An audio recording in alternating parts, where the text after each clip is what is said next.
afternoon. How you doing? Excellent. That's great. I love to hear that. Really, it's an honor and a privilege to be with you this afternoon, just to share a few words.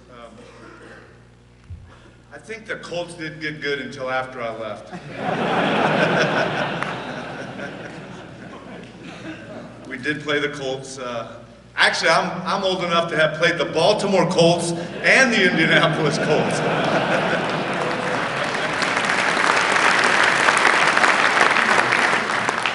So, you know, nowadays a lot of us talk about the new venues, the stadiums are unbelievable. You go to Dallas, you know, their stadium just cost $1.2, $1.3 billion, and it's okay. And of course, you know, this team in Indy just built another stadium that's twice as big as the RCA Dome. You know, when I talk about, I played the Colts in Baltimore Municipal Stadium. It was still a combination baseball, football field. I played up in Cleveland, that great venue up there. That was baseball and football. And sadly enough, my rookie year I played in Oakland. And it's still the same stadium and football and baseball. So they're a little behind the times. But so they better get on it, or I'm sure a lot of you have heard that here soon it might be the Las Vegas Raiders, and they won't have to worry about building a new stadium in Oakland, which would be a shame. But it is, I get that a lot, of course, being close to Indy and close to Pittsburgh and Cleveland. You know, I'm sure I'm not going to ask, but I'm sure there's some Cleveland Brown fans in here and some Steeler fans. And yeah, that's right. You know how you find out if they're Pittsburgh or Cleveland fans, just give them 5 minutes and they'll let you know. I don't think it was 5 minutes. But did you say Pittsburgh or Cleveland?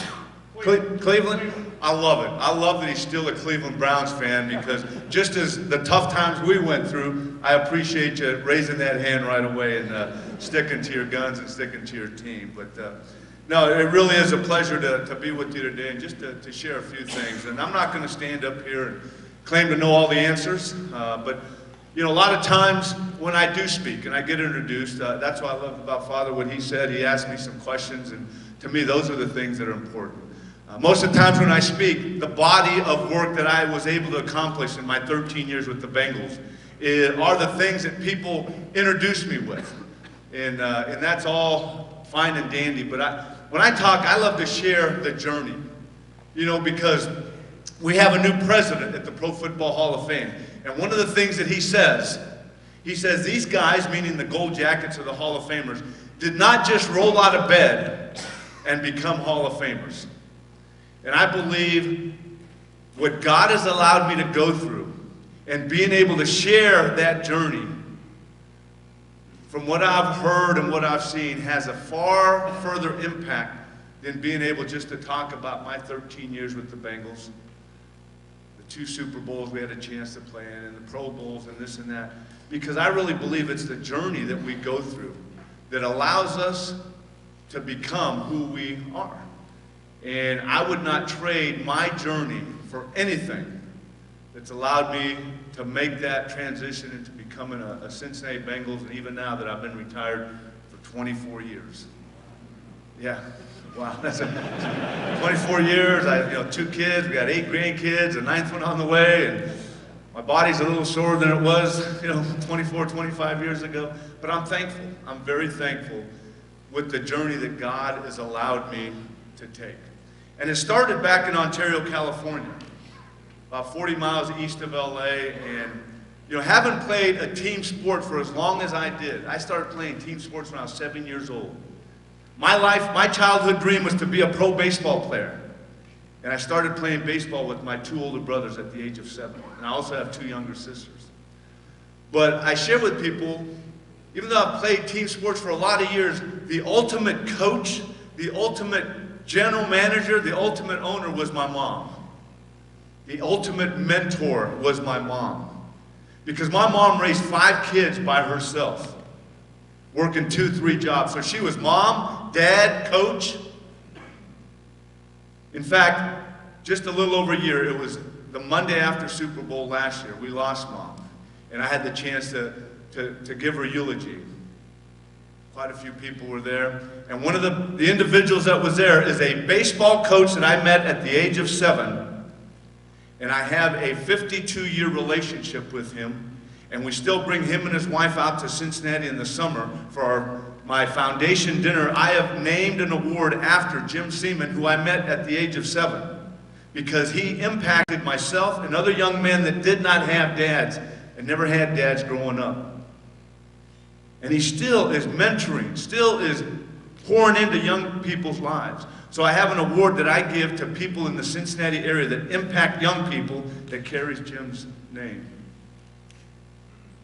So when I was giving my mom's eulogy, I said, Coach, I said, with all due respect, I don't think I had a baseball coach in my career that hit better grounders and better fly balls and threw better than my mom. She was amazing. We lost her just a little over a year ago. And like I said, the things that she taught the 5 of us, I believe, are the foundation to who I am now. Like I said, she raised us by herself. Never met my dad, never have known my dad, but I knew he was in and out of prison when I was growing up. He passed away, and I heard indirectly that he was no longer on this earth, so I never had a chance to meet him. But growing up, my mom taught us we had to move forward with what we have. Do your best and never give up. Think of that. You got to move forward with what you have, and sometimes it might not be very much. Do your best in whatever, not just in athletics, but in everything you do, do your best and never, ever give up. Those are the things she taught us. You see, as a kid, if our shoes were wearing out and the sole was wearing out, we couldn't just go to the local shoe store and buy another pair. Mom sat us down and taught us, you pull the sole out, you take cardboard, you cut out the exact size, you stick it in your shoe, then you put your sole back in there. And your foot doesn't have to hit the ground when you're walking, you're good to go. That shoe, that pair of shoes will last you a lot longer. If your jeans might have one pair for the school year, we're wearing out at the knees, and believe me, being as active as we were in sports, they wore out quickly. She taught us, she would go to the store and buy those little iron-on patches. She wouldn't do it for us. She taught us that we'd cut out a piece, we'd iron it on, but then we'd reinforce it by sewing it by hand. And she taught us how to thread a needle and how to sew, and those jeans were good to go. We learned not only how to fix our shoes, how to sew patches, we learned how to wash our clothes. We learned how to iron clothes. We learned how to cook, because it was survival mode. And you can look at me and see that I like to eat, so you better believe I learned how to cook. Because there was no fast food restaurants that we could pull money out of our pocket and go buy food. So she taught us those things that were priceless, invaluable, because she taught us not only how to do those things, but she taught us what responsibility was all about. We were responsible to take care of our chores. During the school year, if I wanted to go with my buddies and play baseball or play basketball or football, we couldn't go unless our homework was finished, because Mom said so. In the summertime, and believe me, I'm not thinking just one baseball game per day in the summertime. I'm thinking, let's play as many games as we can play. But I couldn't get off to the park until we took care of our chores at home. And it wasn't just, kind of tidying up the house. I mean, we had to wash the dishes, we had to dust, we had to clean the house, because we knew at 6 o'clock when Mom got home ready to fix dinner. I never was in the military, but I can imagine it was similar to when guys in the military have to, fix their beds and make sure their stuff is shiny and stuff. I'd probably say it was close to that with my mom. She taught us those things, invaluable. And I'm thankful for that. Like I said, we didn't have a whole lot. We never had a car growing up. Finally, at age of 11, 12, I was able to get a bicycle. So being able to play baseball and throw the glove on the handlebars and just take off and play, that was our transportation. Going to practice, going to games.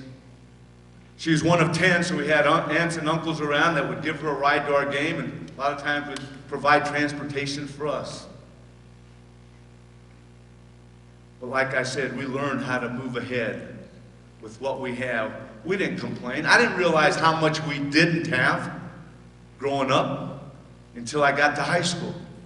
And I said, man, I looked at my classmates and I said, they're wearing some new clothes or clean clothes just about every day. Then I realized we didn't have a whole lot, because Mom's philosophy is, even though we don't have a lot, it doesn't mean you don't go to school clean and pressed. And I'm talking starched and ironed. I'd wear a shirt with the t-shirt underneath, and not only would she iron the shirt, but she would iron the undershirt. I'd say, Mom, nobody can see that. She goes, well, I can see it. And we learned because in elementary school, we would come home with pillowcases of clothes. She would iron clothes for our teachers to make extra money. I'll never forget when our kids were in high school. We have a son and daughter. When they were in high school, if my wife was busy, I would take and iron maybe a pair of jeans for them or a shirt. And they would say, Dad, you don't have to starch them and crease them. Just iron them so they're not wrinkled. I say, but they look so good when you starch them and crease them. They say, we don't have enough time for you to do that. And I don't have to cook a whole lot now because my wife is an amazing cook. Once in a while, she'll allow me to do some cooking. But those are things that, when the journey started, that I'm thankful for. Because when I got into high school and became a 3-sport athlete, football, basketball, and baseball, those things that she taught us at home, work ethic, responsibility, not cutting corners, those have stuck with me even now as I'm older. I went to high school.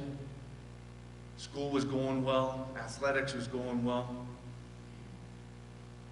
But there was really no spiritual component to my life. It wasn't that I didn't believe in God or I was rebelling against God, but I just felt I didn't have enough time. Unless I was struggling when I was pitching.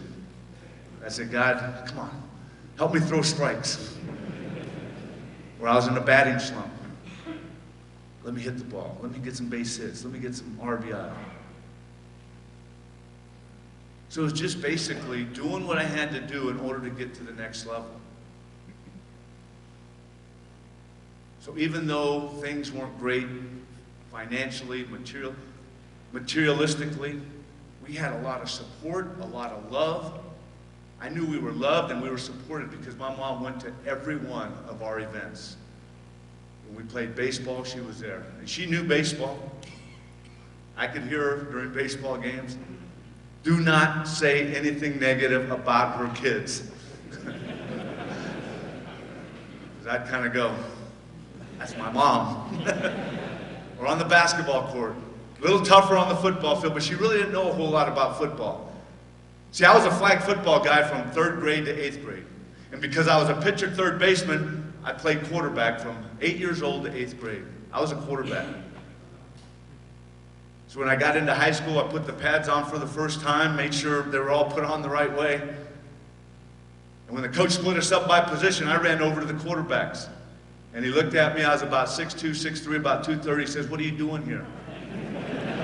I'm the biggest kid, probably the second, third biggest on campus. And I said, I'm going to be your quarterback. And he goes, nah, I don't think so. And I'm like, what do you mean? You see all those fast guys? Those have been my wide receivers for years.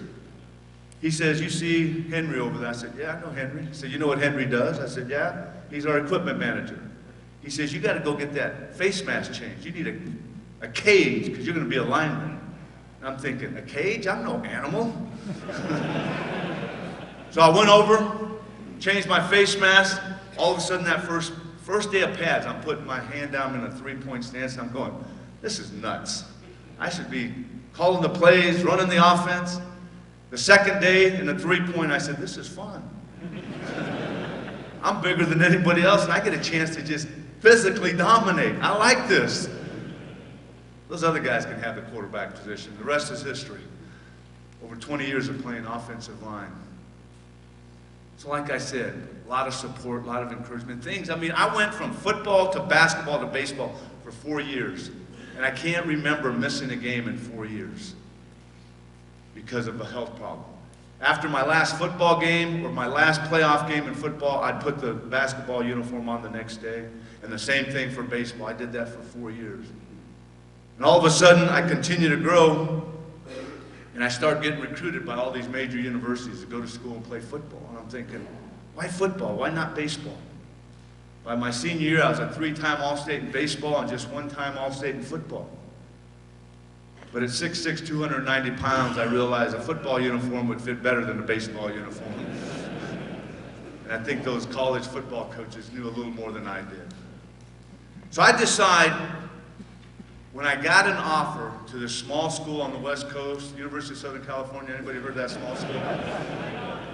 All right, I love it. That's rare out here, but I'll take it. I said, I want to go to USC. As a lineman now, if I go to USC, I had all these plans. Maybe I'd block for a Heisman Trophy winner. Maybe I'd block on a team that won a national championship. Maybe I'd go to a Rose Bowl. But I knew once I said I will go to USC, go to school and play there, I knew 2 things would happen every year that I was there. We would play UCLA, and we would play Notre Dame. That excited me. So I had all these plans of going there. So, a lot of times I think of, like I said, the journey. We can look at our circumstances, which I just shared with you about growing up, my background, the things we went through, and you can allow those things to dictate who you become, or you can use them to develop who you become. You can get stuck. I could have gotten stuck on being a young male growing up in a single-parent home with nothing financially and said, well, statistics say you should become this. But I said, no, I want to become something different than what statistics say you should become in that environment. Or you can look at this next stage of my life. I have all these plans going to USC. I'm going to get a free education. I'm going to get a chance to play football. And because baseball was a first love of mine, they were going to let me play baseball. So I get there as a freshman.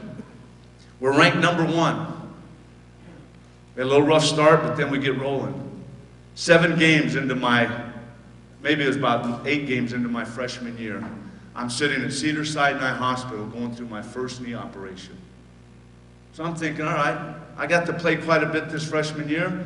I can bounce back from this knee operation. And that freshman year was a little rocky in different fronts. School wasn't going as well as I wanted it to, and it was all my fault. I was having a little too much fun. Football was going pretty well until I got hurt. Then I go into my sophomore year, I'd rehabilitated, and things started to turn for me. Not only academically, but athletically and relationally. You see, that sophomore year at USC was a big year for me. I played football, I was healthy the entire year. My freshman year, we won the Pac-8, we went to a Rose Bowl, we won the Rose Bowl. The 3 things that I mentioned earlier that I thought I was going to be able to be a part of, UCLA, Notre Dame, Rose Bowl, I was hurt, didn't have a chance to be a part of that. So we end up going 11-1, we end up #2 in the country. So going back my sophomore year, I'm healthy. I start the entire season on the football team. We had a terrible year, we were 8-2, 8-3. That's a joke. A lot of people would take 8-3. Played the entire season. I had a chance to play football or baseball that year, which I loved. We won the World Series. That year, my first year playing on the USC baseball team, we go to the World Series and we win it. That same year, I'd started dating a young lady before that year in college. I was dating her that summer before I went back to my second year in June. I asked her to marry me in December. We got married in April that sophomore year. I thought that was going to be the biggest decision in my life. So I'm healthy, just got married. That next football season, which actually was the 1978 season, the year I got married, I come back after playing a healthy season, playing baseball. Again, we're ranked #1 again going into the year. 7 games into that season, I'm going through my second knee operation in 3 years. But I did get the chance to do something. I started for 7 games of a national championship team. I started for 7 games and blocked for a Heisman Trophy winner. But once again, my second year in 3 years, I missed the UCLA, Notre Dame, and our second Rose Bowl in 2 years. So now I'm thinking, man, this adversity's starting to hit me. How am I going to handle this adversity? So we win the national championship. I'm going into my senior year, my last hurrah. Going into my senior year, I'm projected to get drafted high. If I stay healthy, that was the big question. So I'm in the best shape I've been in college. Myself and 2 other linemen had this summer job at an oil refinery. Back then you had to work in the summer to make a little money. We'd get home about 5:30, 6 in the evening. We'd go lift weights and run. We'd go into that season, and I'm just tip-top shape. I'll never forget. First game of the season, we're in Lubbock, Texas. Second time we had the football, we run student body right. I pull from the backside, jump over a pile, and the defensive back sticks his helmet right in my left knee. I'm laying on the turf in Lubbock, Texas. I know exactly what has to happen because I've had 2 previous, and I've felt that pain before. We fly back to LA, and I'm in the hospital for the 3rd time in 4 years, going through my 3rd knee operation. This time, very first game of the season. So I'm going to miss the entire season in addition to the UCLA and Notre Dame game. But I'm determined because the guys that I've come into school with, we're all finishing school, we're getting ready to graduate, and there's no way I'm interested in coming back for grad school. I told my buddies, I said, you guys win the Pac-10, and I'm going to be with you guys, and I'm going to play at least 1 Rose Bowl. And they'd kind of put their arm around me and say, all right, we'll do it. And I'm sure they thought I was nuts. We end up winning the Pac-10. We're going to our 3rd Rose Bowl in 4 years. And we're getting ready to start practice. And I go into the coach. I said, Coach, I am ready to start practice, and I want to earn my starting job back. It takes me about a half an hour to convince him that I'm serious. And I could see the concern he had for me. I'd just been through some adversity. How am I going to handle that? But he said, okay, I understand. You're serious. If you get the okay from the doctor, I'll let you start practicing. So, of course, I zipped to the doctor, and the doctor said, there's no reason why you can't start practicing and try to earn that starting job back. So I get back, we're practicing, and I earned the starting job. January 1st, 1980, the starting lineup is announced for the 1980 Rose Bowl. They announce the Ohio State University starting lineup. Then they announce the University of Southern California starting lineup, and they mention starting at the weak side tackle number 77, Anthony Munoz. I think people are scratching their heads and saying, who's this guy? I end up playing the entire game. You see, what happened, why I was determined to convince my coach that I wanted to play is that God still gave me the desire to rehab and to play at least 1 more game. I didn't know if it was going to be the last game. So I played that entire game, and I can say it was probably the best game I played in 4 years at USC, even though I just played about half the games in 4 years. You see, because something had happened my sophomore year, and it wasn't one of those years when I was rehabilitating the knee. It was a year that I was healthy, played the entire football season. I played baseball, we won a World Series, and I got married. Like I said, I thought getting married would be the most important decision in my life 39 years ago. But it was the second best decision I made in my life. That was the year. I got married in April of 1978. In October of 1978, I realized at 6'6", 300 pounds, that I was not big and strong enough to make it through life alone. Then I needed a Savior. Then I needed a personal relationship with the living God. And I needed Jesus to really take control and mold me and make me the person that He wanted me to be. Not the person that they were saying in LA and being a big-time football player at USC and doing this, but I wanted, and I knew I needed the spiritual component of my life. And that's when my spiritual journey started, was back in 1978, 39 years ago. In addition to what Mom had taught us, in addition to what coaches and teachers, the mentors in my life had taught me, now I had, even though I didn't know my biological father, I had a spiritual father that I never realized and understood that I had, that I could go to for guidance and direction, and that was the ultimate and has been the ultimate mentor in my life. So I played that Rose Bowl game with the passion and the desire to say, if this is the only game I get to play for the rest of my football career, Lord, it's going to be in your glory because you've allowed me to do this. So I played that game. 4 months later, April 29th, 1980, I received a phone call that would change my life. Just a few minutes after 7 o'clock West Coast time, as the NFL draft started in New York, just at 10 o'clock, I received a phone call from the Cincinnati Bengals that weren't just drafting me, but they drafted me with the 3rd pick in the entire draft. And all I wanted after that game was a chance to go to an NFL camp. And the Bengals were giving me an opportunity to go to an NFL camp, and after I got drafted, I had a chance to go to 13 consecutive NFL camps and played 13 years with the Cincinnati Bengals. And I'm very thankful that God gave me that opportunity to do that. And He's the one that motivates me. He's the one that gives me an incentive to do what I do, not only as a husband, a father, now as a grandfather, but back when I was in the NFL. My motivation, my preparation, my intensity, I can tell you, is because of my relationship with the Lord. I had my game plan every week during the season. We had our playbook.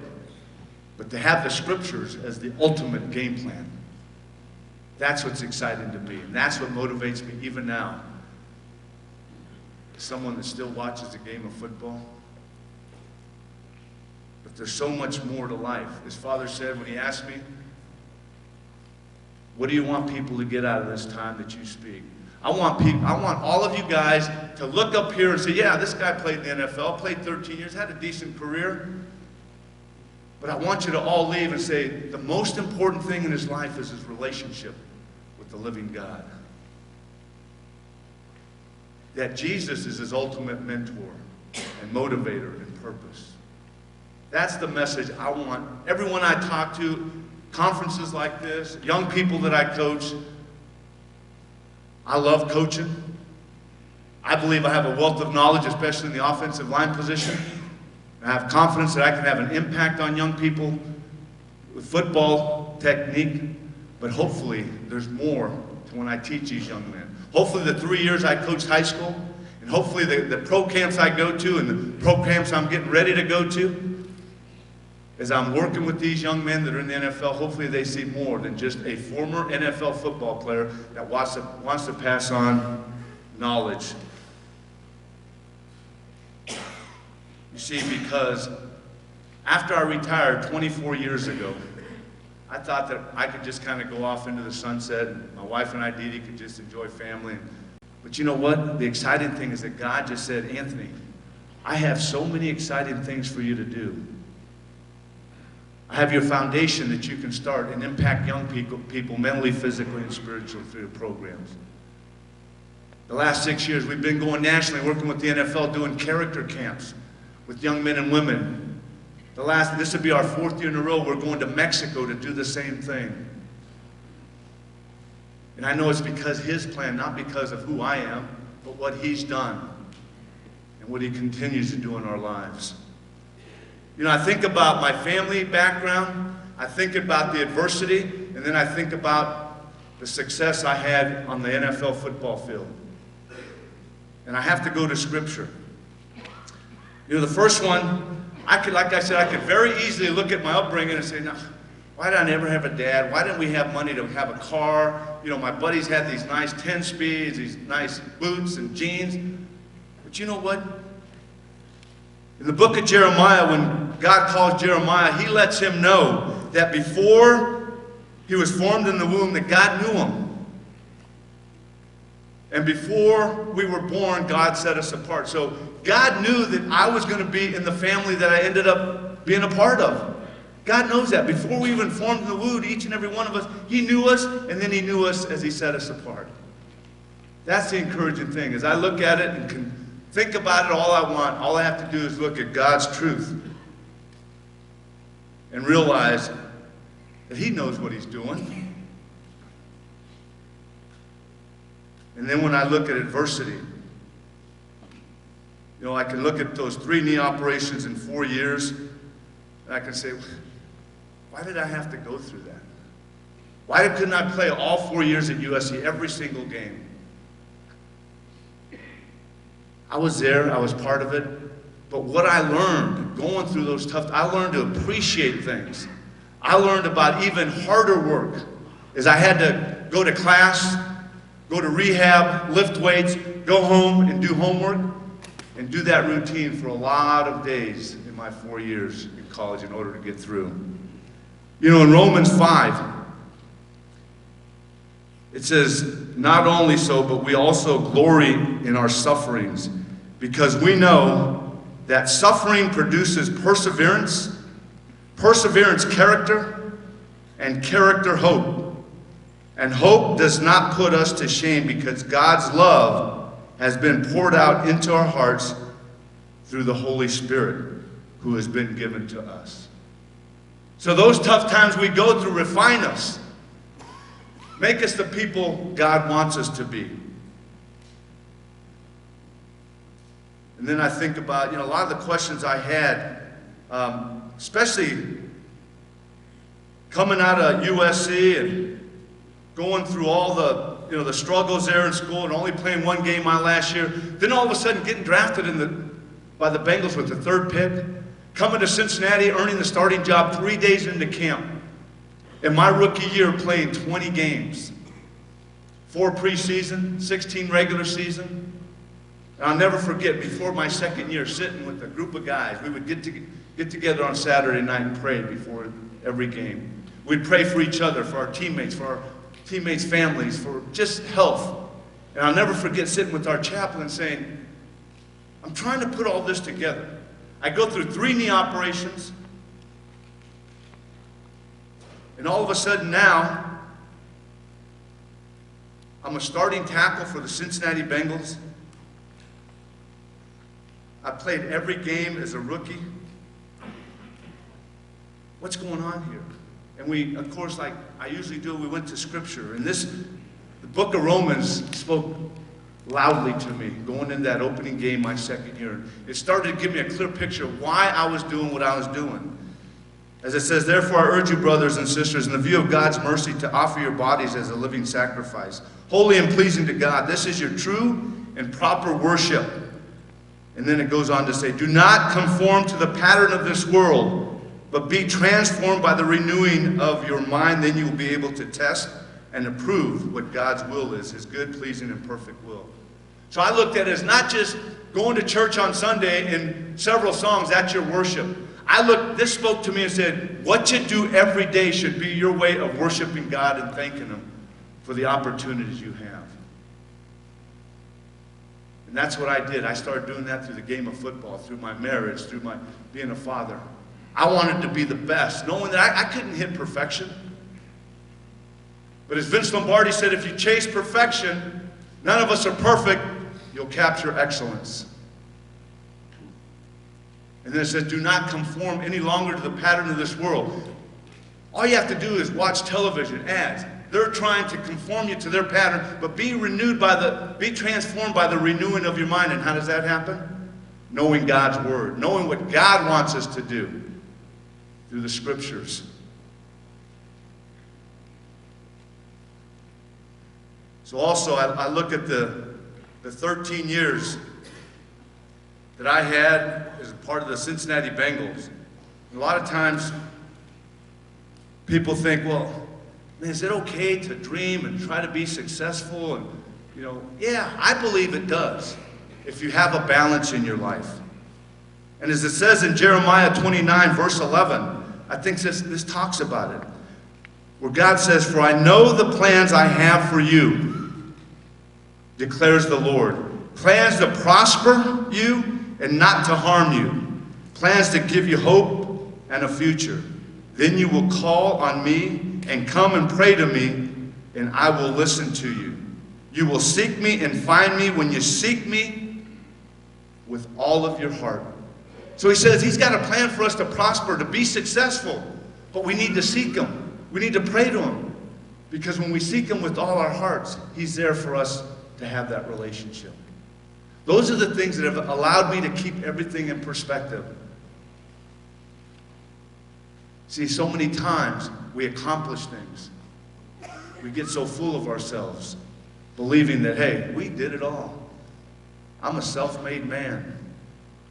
I've not met a successful person that people claim they're self-made, and then they get up after they receive an award, and the first thing they do is they start thanking all these people that have helped them. If you say he's self-made, wouldn't he just get up there and thank himself for everything he's done? So I'm thankful that not only God through his word, but God through the people he's placed in my life has allowed me to do the things I've done. On the football field, as a husband, as a father, and now as Poppy of 8 grandkids with the 9th one on the way. And these are the things I love to share. I could stand up here and I could talk, football stories and football, You would say, man, these are grown men going through these things. But I love to talk about things that are really important in our lives. How we can have peace and joy, enjoying all the things that we want to accomplish. If we have the balance of knowing that God is alive and God is there for us to tap into and to seek his wisdom, to seek his guidance and direction.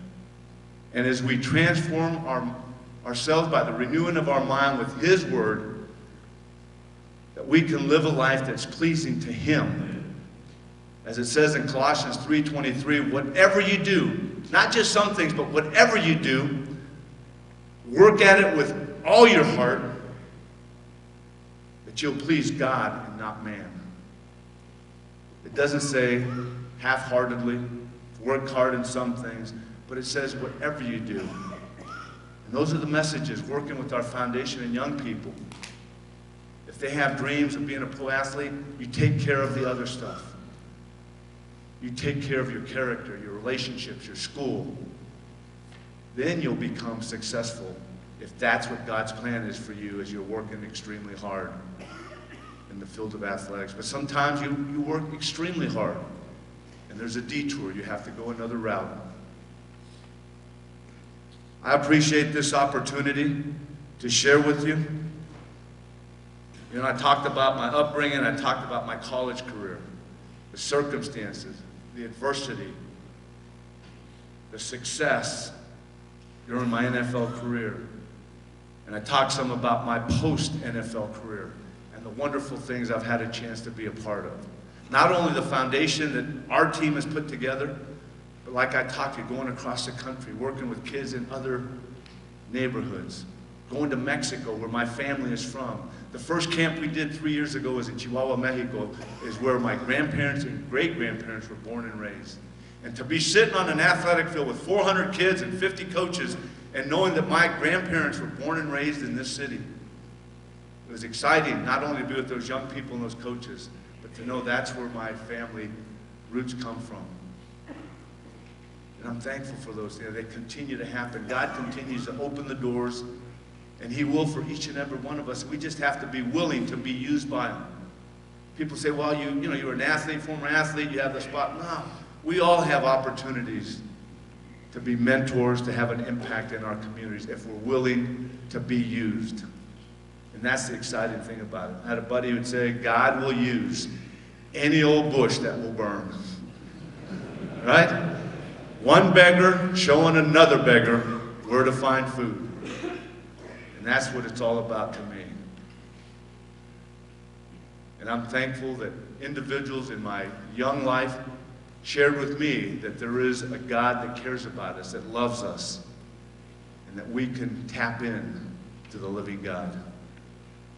Thank you very much for letting me be part of your conference. It is so great to see all of you men here. To me, it says you care about your life, it cares about your community and your families.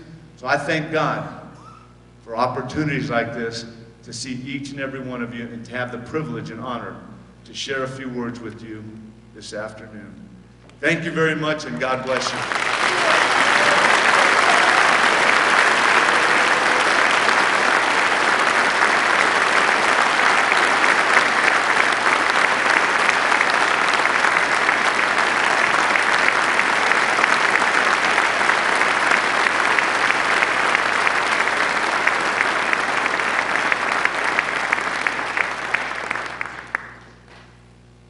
If you turn your head over, Anthony Munoz. Just a second, Anthony Munoz. This is Dr. Ray Garendi right here. He said that he really wanted to meet you. You might not know this, Anthony, but Dr. Ray Garendi works out every day. He said he has a few things he'd like to teach you about fighting, boxing. Hey, just a second here. Hold on a second. We're holding on a second. First of all, I want to tell you something. I have one question, Father. You said he was a doctor. I just asked him, is he an orthopedic surgeon? He said, no, he's a shrink. I was hoping he was an orthopedic surgeon because I'm looking for something. When you said he was a shrink, I thought you meant because of this. I got a question, Anthony, that has been eating at me for 20 years. Yes, sir. It's killing me. Why in the hell would you guys call a draw play on 3rd and 16? So you think we call them? It's our coaches. You don't think that I'm thinking the same thing? When I'm like, what do you mean a draw play? We got to make 16 yards. We got Chris Collinsworth, Eddie Brown, Rodney Holman, and you got Boomer Esiason. Yeah.